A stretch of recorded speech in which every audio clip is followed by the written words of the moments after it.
নমস্কার বন্ধুরা, বং কবিতা শিখে চ্যানেলে আপনাদের সবাইকে স্বাগত জানাই।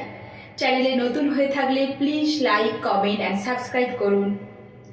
আজ কবি সব্যসাচী দেব ওনার লেখা একটি কবিতা অবসরের গান শোনাচ্ছি।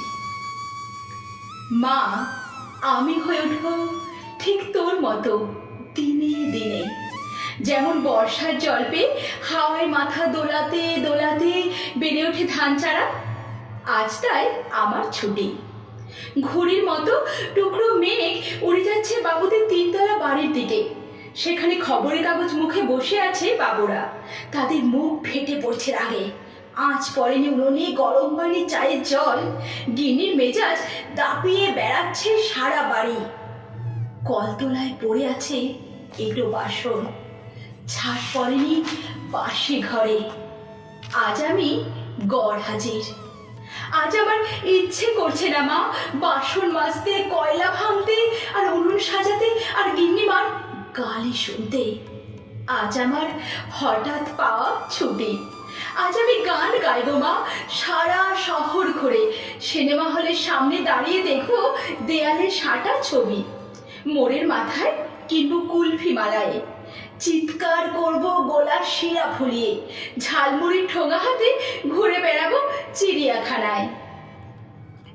তোর মনে পড়ে যাবে মা পুরানো দিনের কথা, যখন দেনার দায়ে বিকইনি শেষ জমিটুকু।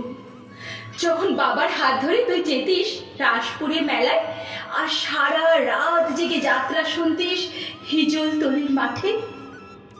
আমিও তোর মতোই হয়ে উঠছি। দেখ মা, আজ এই বৃষ্টির দিনে আমার আঙুলগুলোর ফাঁকে পচে উঠছে চামড়া, আমার চুলে বাসা বাঁধছে উকুন। আর আজকের এই চুরি করে নেওয়া ছুটির শেষে একটা কালো রাত, ছেঁড়া বিছানা, আর কাল সকালে এই গিন্নিমার মুখ ছামটা, আর হয়তো মাইনে না দিয়ে ছাটাই। তবু আজ আমায় কাজে যেতে বলিস না মা, আজ আমার ছুটি। নমস্কার।